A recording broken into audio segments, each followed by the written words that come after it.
मी गजानन पांचाळ, संस्थापक राज्य अध्यक्ष, स्वराज्य शिक्षक संघटना महाराष्ट्र राज्य. संवर्ग 1 आणि संवर्ग 2च्या बांधव भगिनींना जिल्हा अंतर्गत बदलीमध्ये सेवेची अट लागू नये म्हणून आपण मागच्या 2 महिन्यापासून एकत्रित आलेलो आहोत. आणि यासंबंधी आपण खूप गुगल मीटिंग घेतलेल्या आहेत. आणि याबाबत मागच्या मीटिंगमध्ये आपण 27 तारखेला एक गुगल मीटिंग घेतली होती. या गुगल मीटिंगमध्ये आपण काय जे डिस्कस झाली तो पण व्हिडिओ मी आपल्याला यापूर्वी टाकलेला आहे.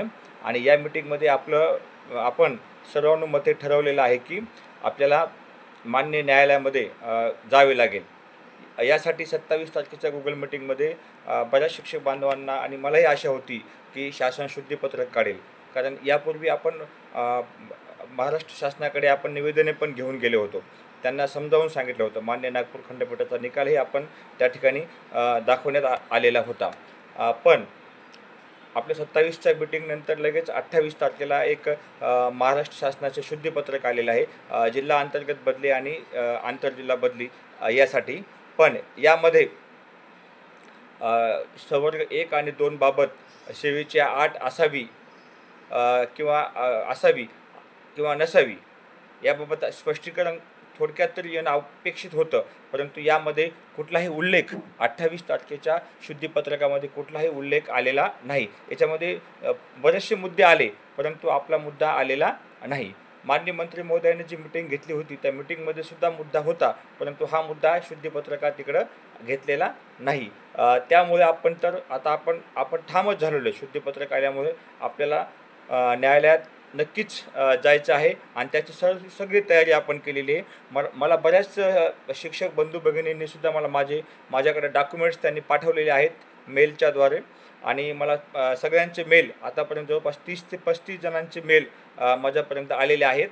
आणि मला बऱ्याच शिक्षक बांधवांना प्रश्न विचारला की मागच्या वेळेस बदली आमची 1 मधून किंवा 2 मधून झाली नाही हे कसं आपण दाखवायचं. तर आपला जो आदेश आहे तो मागच्या बदलीचा आदेश आपण त्याच्यासोबत पाठवावा संवर्ग 2 वाल्यांनी बांधवांनी. आणि संवर्ग 1चे जे बांधव आहेत जे संवर्ग 1 आपण आहोत हे ज्या डॉक्युमेंटच्या आधारे आपण सिद्ध करणार आहोत. संवर्ग 1साठी जे कागदपत्र लागतात त्याचा एक कागद तुम्ही पाठवणं मला अपेक्षित आहे. आणि त्याचप्रमाणे सभासद होणं का आवश्यक आहे. कारण आपण माननीय महाराष्ट्र शासनाकडे निवेदन हे संघटनेद्वारे दिलेलं आहे.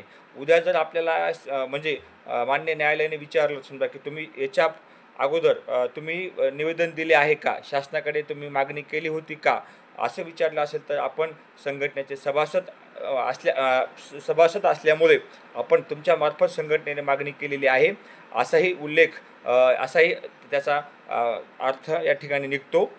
त्यामुळे सभासद जे बांधव आहेत त्यांना याचा फायदा होईल. त्याचप्रमाणे आता आपण उद्या मान्य वकील साहेबांशी प्रत्यक्ष चर्चा करणार आहोत. तर ही मान्य वकील साहेबांची फीस वगैरे किती असणार आहे हे आपण त्यांना फेस टू फेस बोलणार आहोत.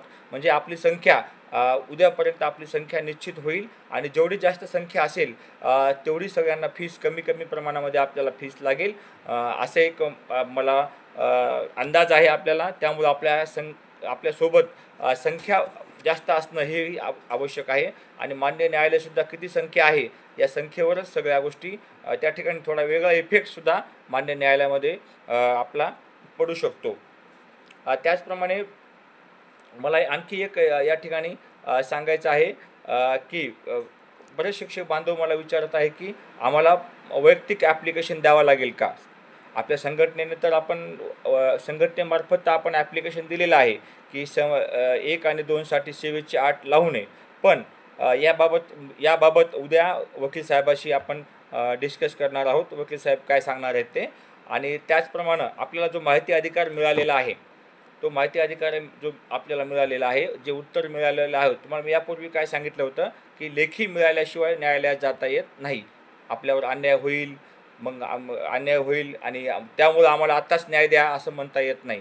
मान्य न्यायालयामध्ये अन्याय झाल्याशिवाय आपल्याला दाद मागता येत नाही. म्हणून आपला लेखी पुरावा माहिती अधिकाराच्या आपल्यापैकीच एका बांधवांनी जो माहिती अधिकारातून जे लेखी कागद मिळवलेला आहे पण त्या लेखी कागदावर संबंधित बांधवांनी आपलं नाव त्या ठिकाणी लपवून ठेवलेलं आहे. म्हणजे मग हा कागद मान्य न्यायालयात चालतो का, हे पण आता आपल्याला उद्या वकील साहेबांना विचारायचं आहे.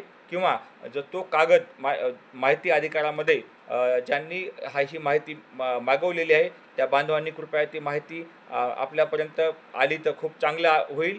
किंवा तो कागद जर आपल्याला मंत्रालयातून, बांधकाम भवन इथून जर मिळवता आला तर आपल्याला आणखी चांगल्या प्रकारे आपली केस स्टँड करता येईल. त्यासाठी तो कागद सगळ्या नावासह असणं अपेक्षित आहे असं वकील साहेबांचं म्हणणं आलेलं आहे या ठिकाणी. त्यामुळे तो कागदसुद्धा आपल्याला हस्तगत करावा लागणार आहे. यासाठी आपण म्हणजे 1 तारखेला प्रयत्न करणार आहोत मान्य बांधकाम भवन येथे जाऊन, किंवा आसपास आपल्या कोणी राहत असेल तर आपणसुद्धा त्या ठिकाणी जाऊन तो कागद माहिती अधिकारचा प्राप्त करण्यासाठी आपण थोडा प्रयत्न करावेत असं मला वाटते. आणि उद्या आपण यासाठी माननीय वकील साहेबाकडे जाऊन आपली पिटिशन आणि सगळ्यांची नावं त्या पिटिशनमध्ये आपण दाखल करणार आहोत. आणि फक्त फीस किती लागेल याचा आकडा तुम्हाला उद्या सकाळीच समजेल. आणि जे बांधव पिटिशनमध्ये येतील त्याच बांधवांना लाभ होईल असं प्रथमदर्शनी ते आपल्याला वाटत आहे.